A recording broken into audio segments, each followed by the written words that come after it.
And we are live. Hello everyone, we were a bit late there, just getting Divine Mercy Chaplet in before we started the stream. So today I'm joined by Hound of Heaven. Would you like me to call that you that, or your other name? Yeah, I think Hound of Heaven will be fine for now.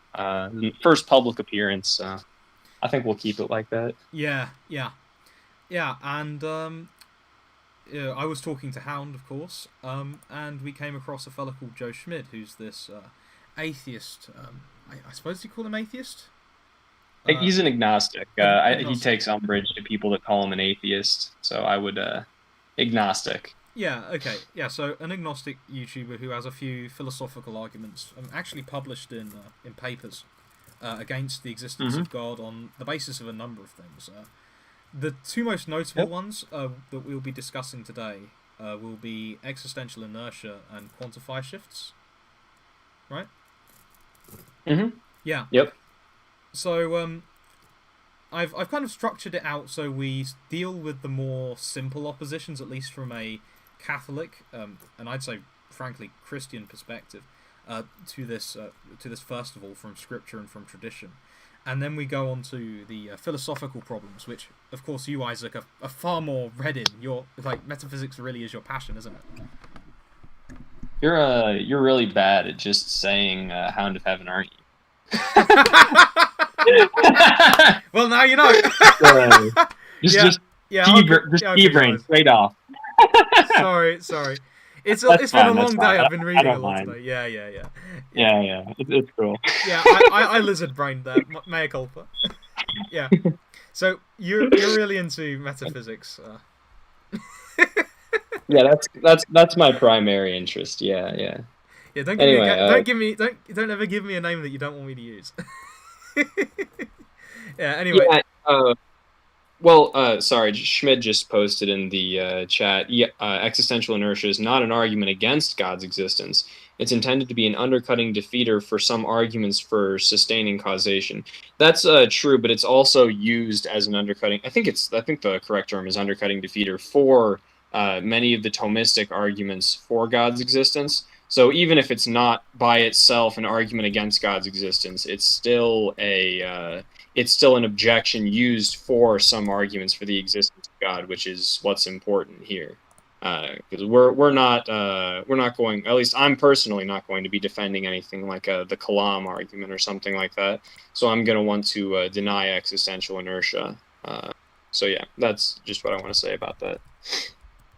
Okay. Anyway, do you want to go ahead with the scriptural stuff? Well, yeah, there's a specific reference, actually from a church father as well. I believe this is in his, or at least inferred in, St. John Chrysostom's first homily on the Epistle to the Hebrews, where he uses the first few lines of the Epistle to the Hebrews to refute Arian, adoptionist, and I believe it was Sabellian realities of the Trinity, by arguing about Christ's actual position of God. And he does this largely, his argument largely hinges on a specific line, and in the Douay-Rheims, which I will read out, I believe it was this line anyway. No, it was actually Hebrews chapter 1 verse 3, right? And he points this out.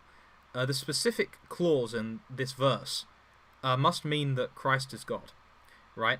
Because when speaking of God, he says, "Who being the brightness of his glory and the figure of his substance, and upholding all things by the word of his power, making purgation of sins, sitteth on the right hand of the Majesty on high."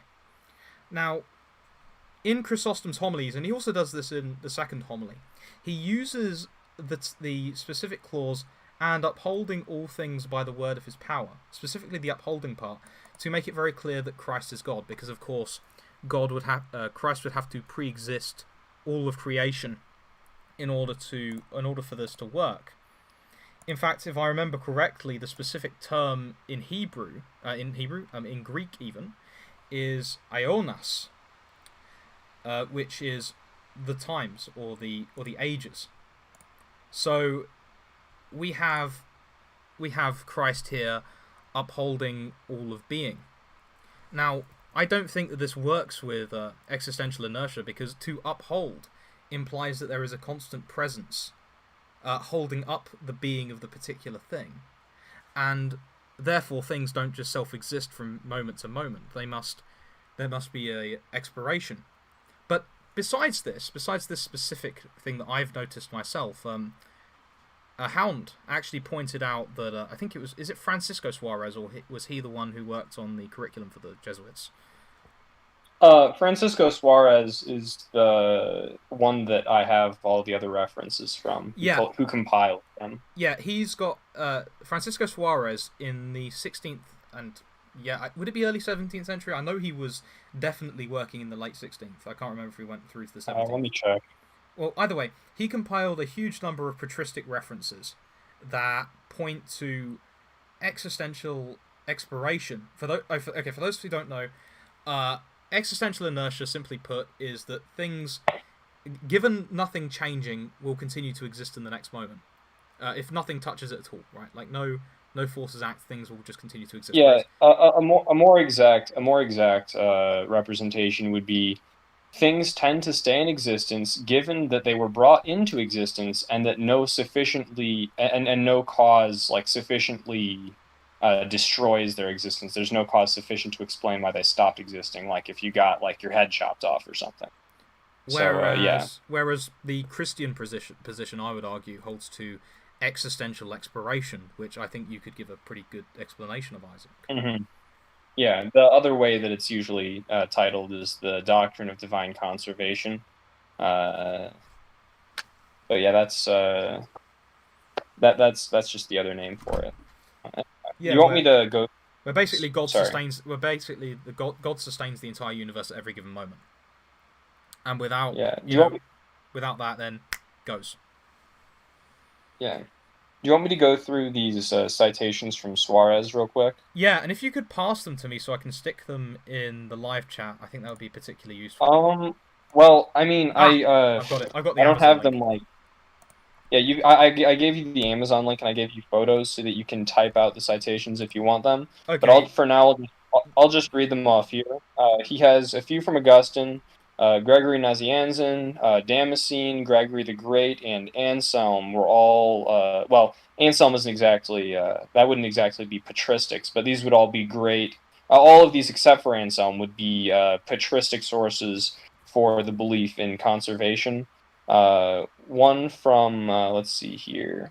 One from De Fide Orthodoxa from Part 1, Chapter 3 from Damascene says, "The very unification and conservation and governance of created entities teaches us that it is God who put together this whole mass of entities, and who protects and conserves it, and who always provides for it." The other citations are quite a bit longer, and they would probably take a little bit more time to read. Do you want me to read one of these, or do you want me to just give them a summary, I think, and then we can move on to Okay, yeah.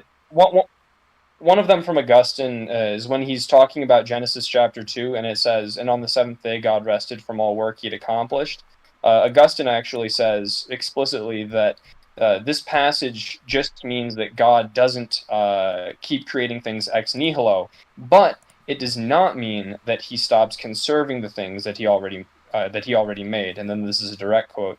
"Otherwise," he says, "they would be continually dissolved, for it is the might of the Creator and the power of the Almighty, and the upholder of all things, that is the cause and subsistence of every creature. If this power should ever cease to govern the things that have been created, then immediately their kind would cease to exist, and all of nature would perish. For it is not the case that just as someone goes away after he has built a house, and his work remains even after he has stopped and gone away, so too the world could have remained for as much as the blinking of an eye, if God had withdrawn his guidance from it." So basically, he's like, these are just explicit statements that say God's conservation is absolutely necessary for the continued existence of all things. Actually, one quick side note. I was telling Renaissance Man about this earlier. I just think this is kind of funny. There's a Renaissance humanist, a guy named Pico dello Mirandella, in his short work on Being in the One, he doesn't give any arguments for this. Just out of nowhere, he just says, yeah, and things require God's conserving action to keep them in existence. That just made me, just amused me when I first saw it. Out of the way, just existential inertia false. So that amused me. That actually got me thinking just before the stream, because I mean, we're going to talk about this a bit later on, but I think from maybe the more Neoplatonic, or Platonist end of Aquinas, there's a very effective argument against existential inertia. But we will get into what you want, what you know best, Hound. If you want to go ahead with the Aristotelian, arguments against it. Okay.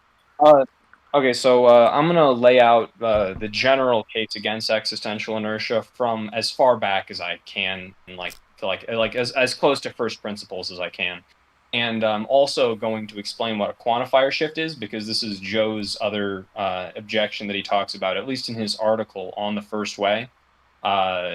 So real quick, a quantifier shift is well, actually, I don't know.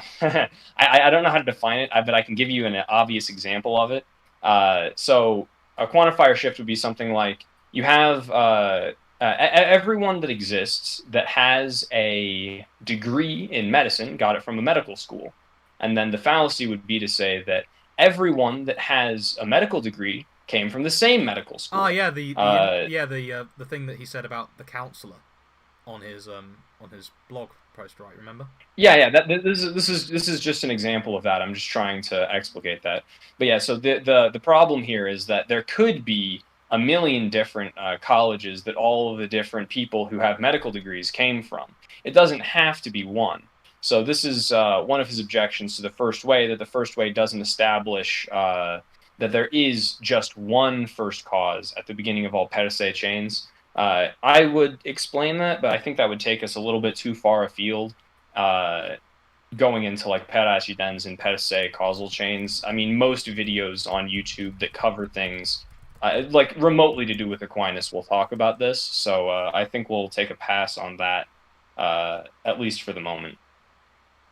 So both of these objections kind of rest on the same mistake or the same problem, and that is not really distinguishing essence and existence.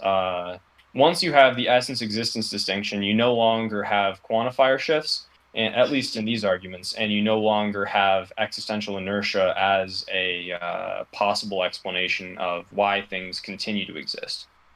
So I'm going to start there, and then I'll talk about how this all plays out farther along down the line. So the first thing is just really distinguishing essence and existence. This is actually notoriously hard for Thomists. Some of the most famous Thomists, like Étienne Gilson, who was a 20th century Thomist, very famous, huge popular. I have his mystical theology of Saint Bernard on one of these bookshelves. Yeah, Gilson was actually hugely interested in this distinction. However, he actually believed that Thomas and no one else ever had actually given a good argument to prove the real distinction between essence and existence, because they all beg the question, or at least the common interpretations of the arguments beg the question. This is where we're going to turn to some much more recent scholarship. There's a man named David Twetten who I've been in correspondence with. He's a professor, I can't remember from where, but he's been working on this for about 15 or so years. He has a good article from 2011 where he talks about this and he gives his own argument, but he actually saves all of the versions, well, not all of them. He saves 8 out of the 9 versions of the argument for the real distinction in his recent 2019 paper that's just called the Intellectus Essentiae. So in the paper, he talks about 2 things. One of them is truth makers. So the medievals, had some version of the correspondence theory of truth, where for a sentence to be true, it has to correspond to something in reality. So that's part one. And then the second part is you actually need more than just the essence-existence distinction. To prove that, you first need something called the essence-supposit distinction. So your essence is like your humanity. You're a human. Bob is a human. And Jim is a human. They all have humanity in common, but they're not identical to each other. Bob, Jill, and whatever the other name I used was. They're all like literally like different people. They're walking around in different places. They have different minds. They think about different things. Jill is a female. Bob is a male, but they all share humanity. So the Bobness and the Jillness, the thing which makes them different from each other, is something called their supposit. Whereas the humanity, the fact that they're all human, is called their essence. So you've got the essence and supposit. So before, the issue was that when you're talking about these different beings, Bob, Jill, and Jim, people weren't able to establish that there was a real distinction between the essence and the fact that all of these different creatures exist, just because the essence seemed to be the whole of the being that they were looking at. Like Bob didn't need they didn't need a separate ontological item to account for why each of these beings exist. Now, the problem with this is that when you look at Bob or Jill, they both have supposits, but they also both have essences. And these two different things both actually exist in them. In Bob and in Jill, there is an essence and a supposit, but they both actually exist. So we're going to need a third thing to account for the actual existence. Like maybe I'm messing this up a little bit. I apologize if I am. But these are two different parts of the being which have an attribute in common, and the attribute isn't reducible to either of them, because if it was, then the other part wouldn't exist. Like the supposit doesn't have the active existence in it, because otherwise the essence wouldn't exist, and the essence doesn't have the active existence in it, because otherwise the supposit wouldn't exist. So what we have here is that they have a quality in common, which requires a further explanation than either of them can give. And that's what we're going to be calling the active existence, or esse, which is the third ontological item, which is brought into combination with the essence and with the supposit. All of these three pieces of people actually exist. There is Jillness, there is humanity, and then there is the fact that Jill actually exists. Jill is just walking around. This is a side note. Now, this could be a bit of a misrepresentation here, but I was thinking about Kant earlier. He's got his whole thing, existence is not a predicate. Right. I was reading a very small amount about that, and when I like read the explanation, it always sounds like he's saying that existence is not in the essence. Like existence isn't something which adds to the content of a being.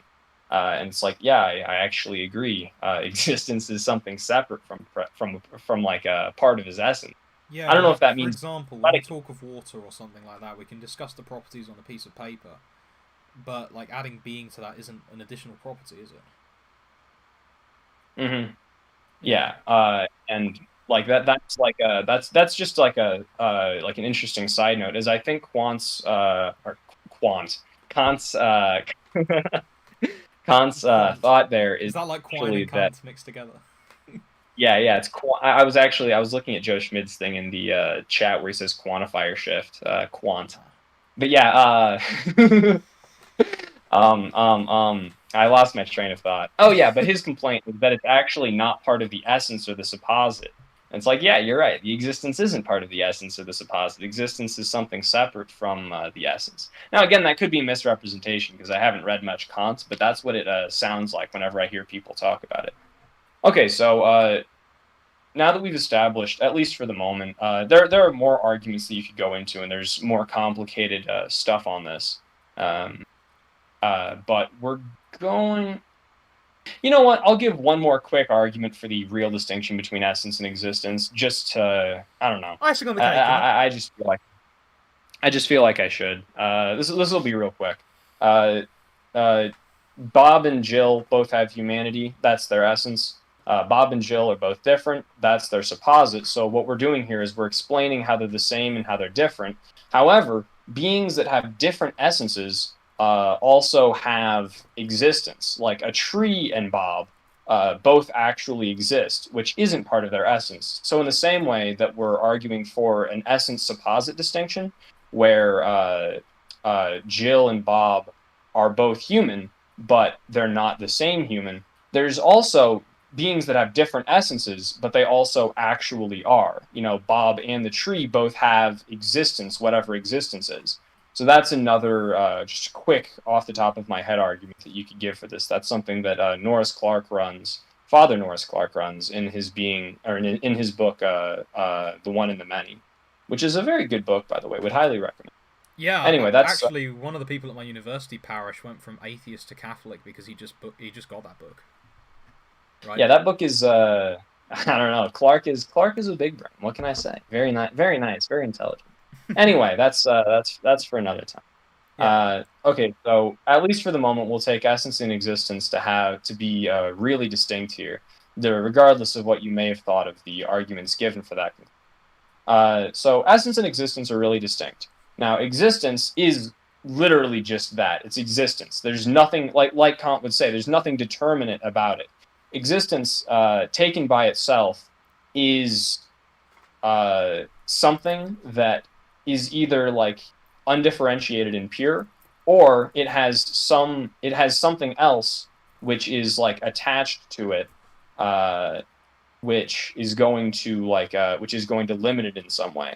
So like humans have a limited active existence because they're like determinations on the existence itself. Like you have the existence, and then there's humans, and humans like they walk around, but they don't fly. That's like a specific quality of the existence that humans have that, like, I don't know, birds don't have.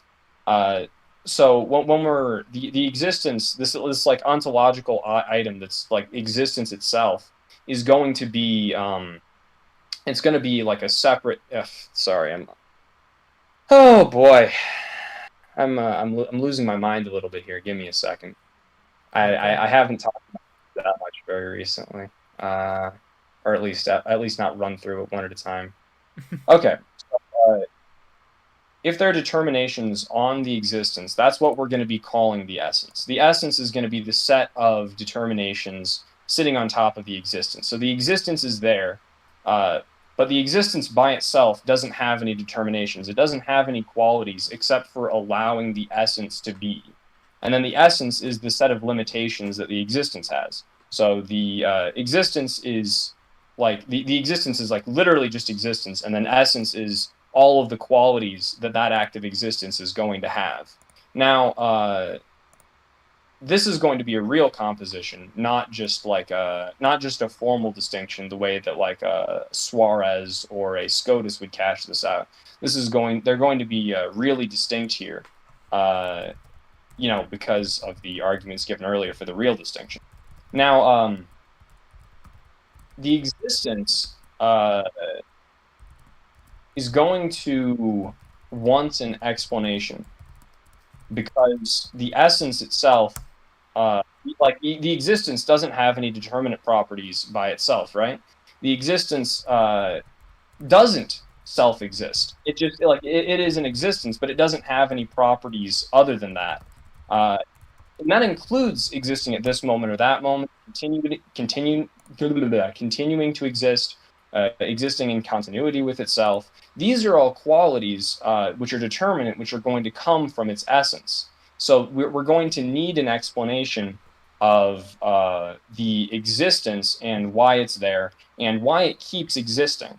Now, the explanation for why it flies instead of walks, or why it walks instead of flies, are going to come from its essence. The essence gives it the determinate properties of like humanity, birdness, squareness. Like, these are things that are going to come from its essence.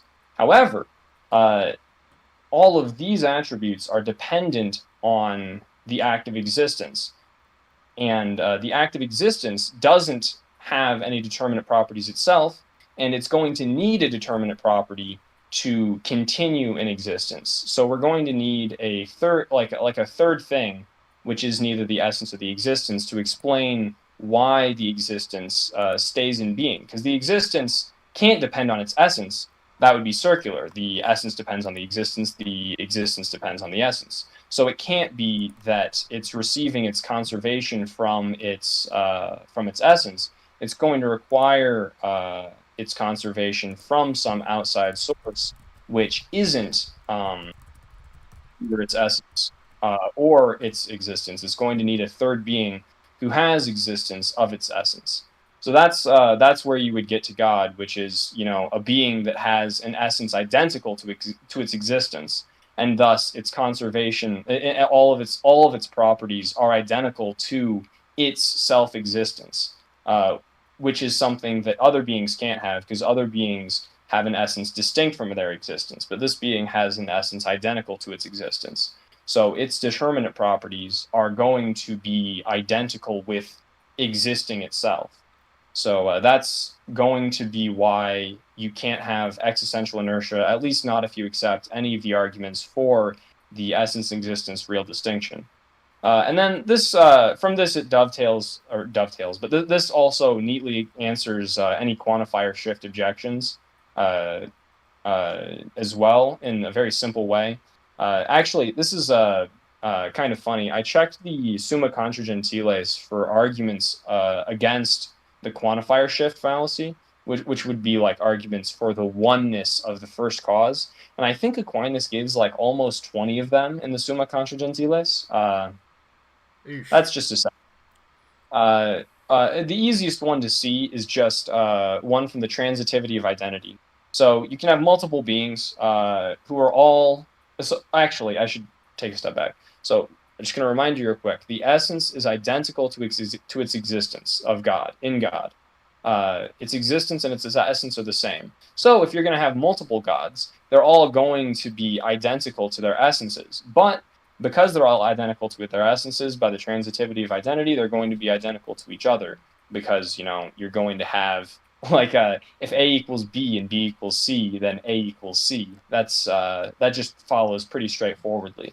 So as long as you have, yeah. So as long as you have the essence and existence identified as each other in God, then you're going to have a God who is like a singular, only one God. There can't be multiple acts of existence which are all identical to their essences, because then they would all just be identical to each other, and thus, you know, there would be one of them. So that would be the that would be the easier way to address the quantifier shift objection. Now, you might say something like, well, Aquinas doesn't talk about this explicitly when he talks about the first way. I guess, like, maybe you're right. He doesn't explicitly address this. But, like, whenever we read these arguments, we read them in the context of Aquinas' greater metaphysics. Like, even in Joe Schmid's article about the first way, he doesn't just take, like, the sentences, like, directly out of the Summa Theologia. He takes them, he does some interpretive work, he adds in some premises to make it all function together, you know, because he reads it in context of Aquinas' other work. And this is going to be true as well for the arguments about the quantifier shift and whether God is one or whether he's many. That's going to be read in the context of Aquinas' other arguments in the Summa Contra Gentiles, which are basically what I laid out. Many of them are versions of what I just said.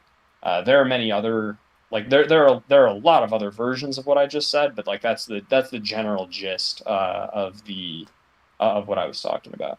Anyway, do you have something you want to say, Elliot? Not particularly. I think you've wrapped that up pretty well. I'm just sitting there listening a little bit, you know.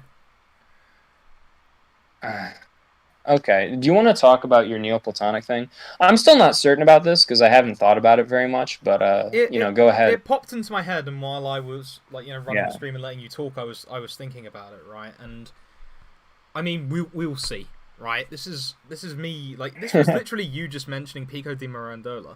That reminded me of Platonism, and that reminded me of Phaedo, which is the Platonic dialogue in which, spoiler alert, Socrates kills himself by order of the Athenian government.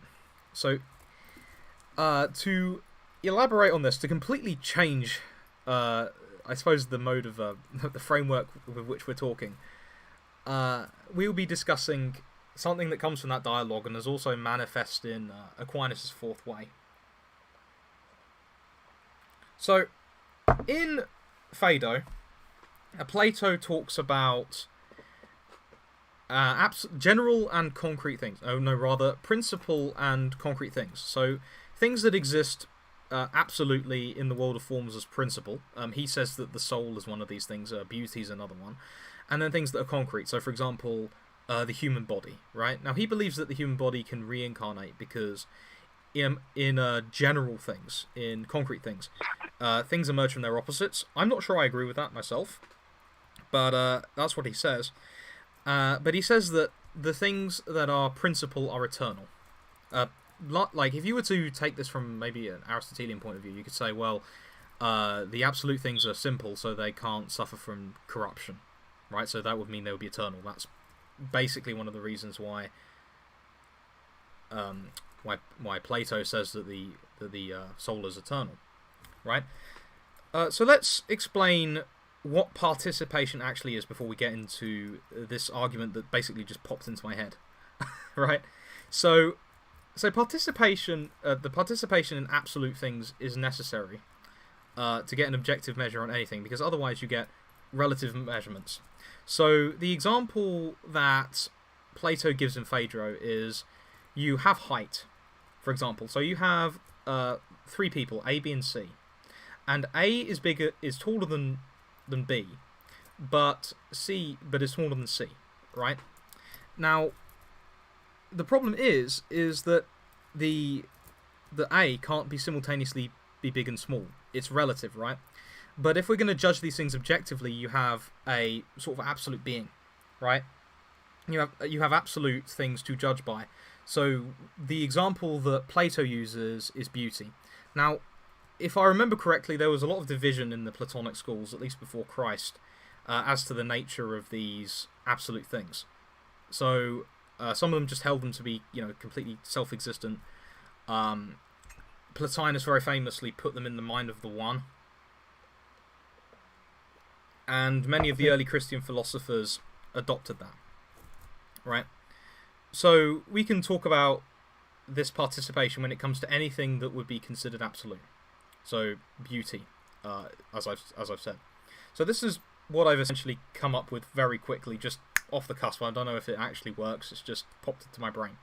So it seems to me, premise 1, that if existential inertia is true, 2, as there'd be no absolute participation in absolute being or absolute esse, which we could also say is analogous to pure act, right?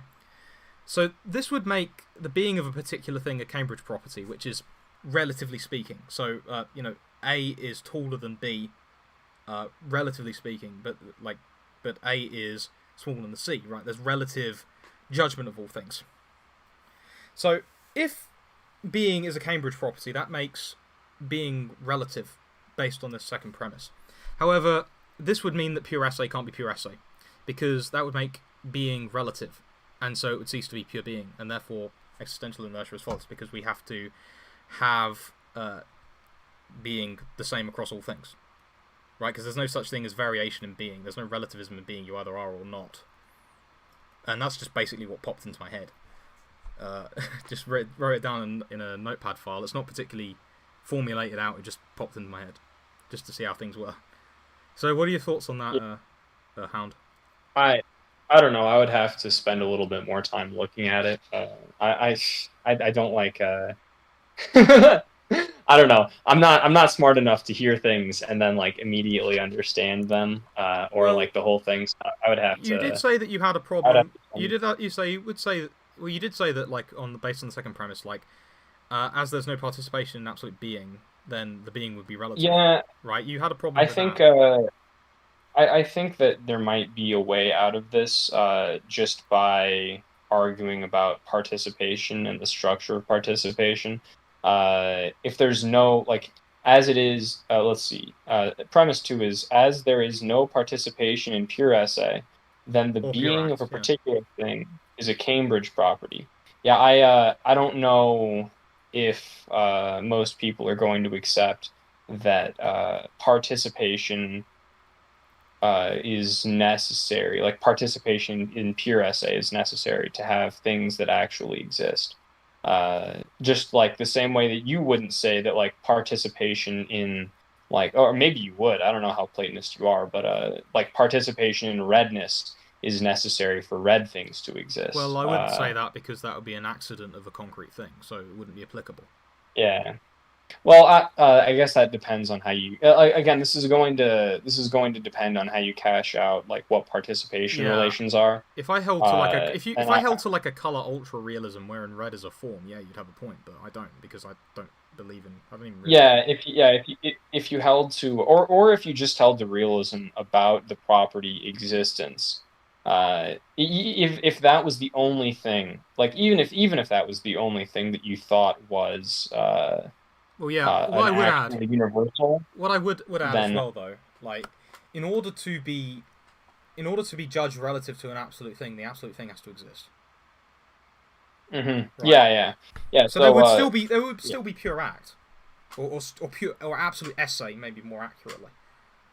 Hmm. Yeah, so I would just my only stipulation would just be like I think someone who isn't going to be a realist about the word or the property existence is going to just deny this. Though maybe I don't know, maybe Schmidt will find it convincing. Maybe other people will as well. I don't know.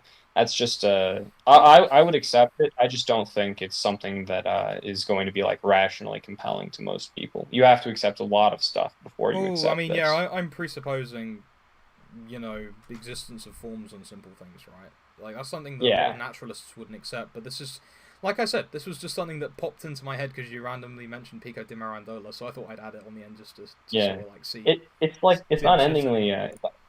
it's unendingly funny to me that I was just like reading his On Being in the One, and it's just like, and this is also false. It's just Yeah, yeah, Oh man, I love stuff like that. yeah. Actually, though, like if you were to you see, like I also noted down as well when I was thinking about this, like if you deny premise two, you could be denying nominalism, right? Because you could say that every single thing is independently instantiated, right? And so there wouldn't be generation and corruption, and therefore you could say, well, there's no means by which to judge being of a particular class. So Mhm. somebody with a hacked off arm would be an entirely different thing from a person with the other arm, right? Are you saying it would like ruin the philosophy of persistence over time? Well, what I'm saying is, right, like, if you have, say, a category of human beings, right, you can clearly look at them and you can tell which one is in greater being than another, right? Like, certain people have disabilities. That means that they are lowering being because they are lacking the manifestation of certain faculties. Some are uglier. Some are more attractive, right? Some have more hair.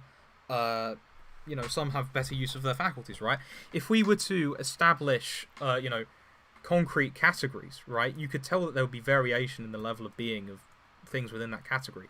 But if you reject categories outright, and if you reject essences outright, as a nominalist would, you could just say, well, everything's just a name, bro, and avoid this. But I think it would be, I think it would be very difficult to deny there's like a highest of being across, because like everything that exists possesses being in some extent. That's what it means to exist, right? So there would be a most being of them that you would judge by, and that would be what we call God. Hmm. Just as a quick side note, I don't know why, but people are talking about Pizzagate in chat. Yeah, that's just how my channel works. People just ask questions because that's people just yeah. Okay, so George Washington, I don't believe in QAnon. I don't believe in QAnon. Wait, did he ask if you believe in QAnon? Really? Yeah. Oh no, he asked me if I think. Yeah, I mean my channel just like people ask all kinds of questions. What is what is this?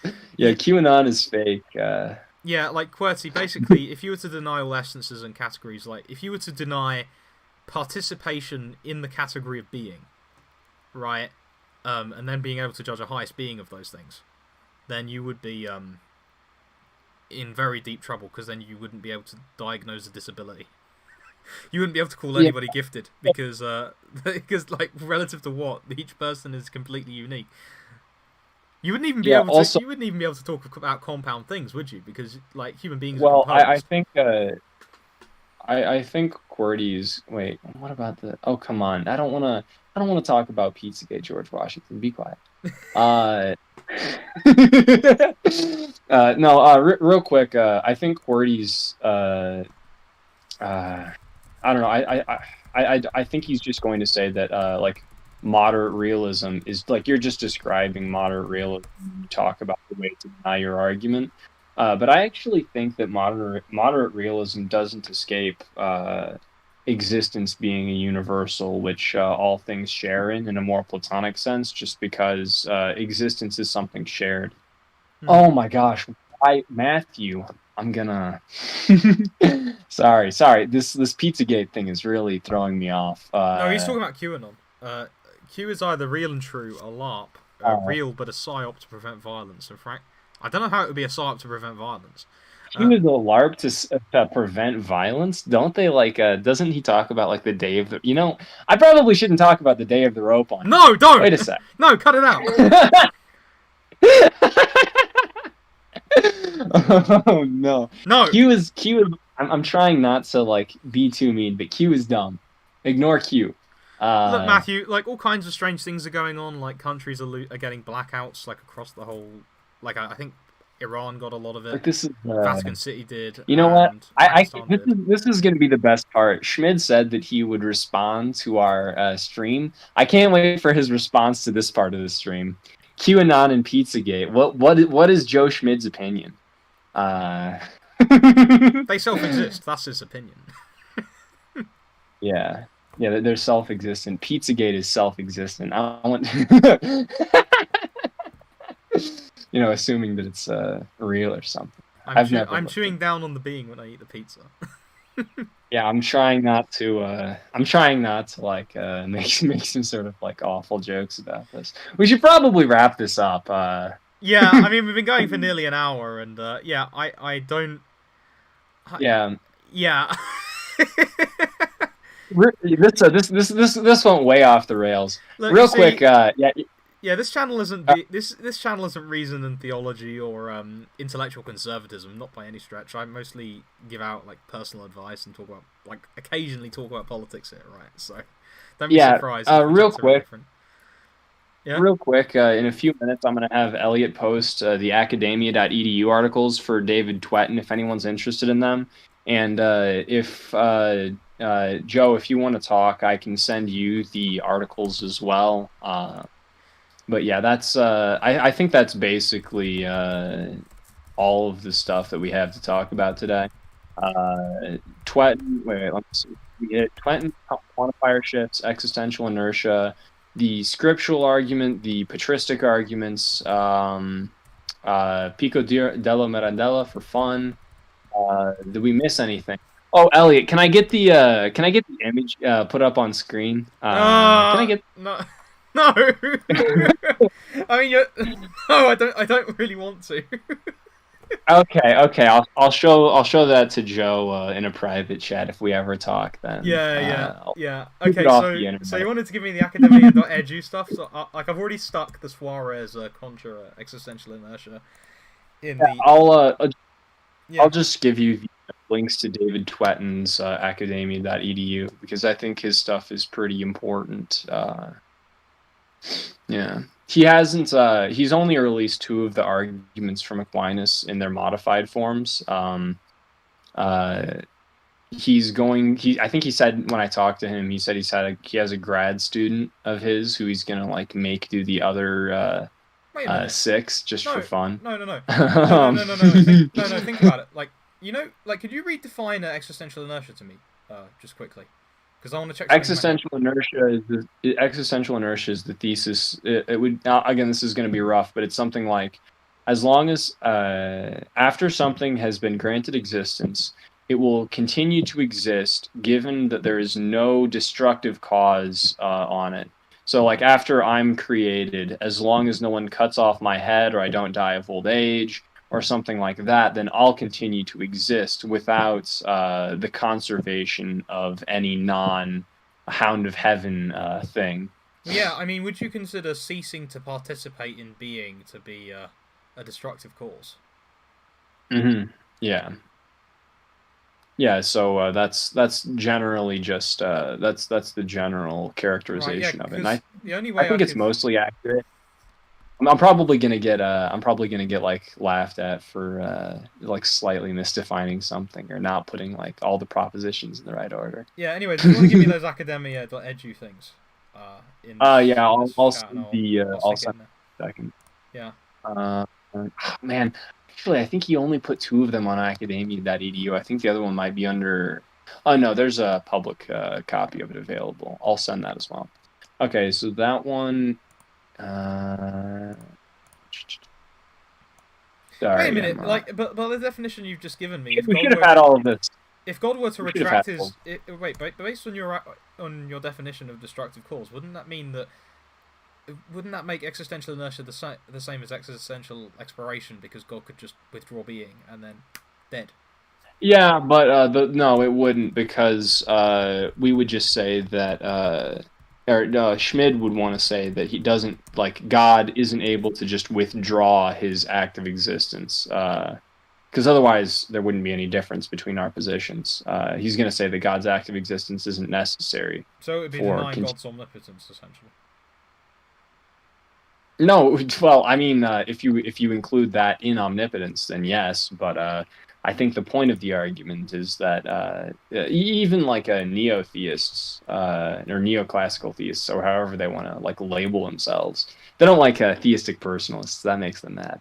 But even they are going to want to affirm a version of existential inertia wherein a being who has whose essence is not identical to its existence are going to they're going to like continue in existence and keep other things in existence.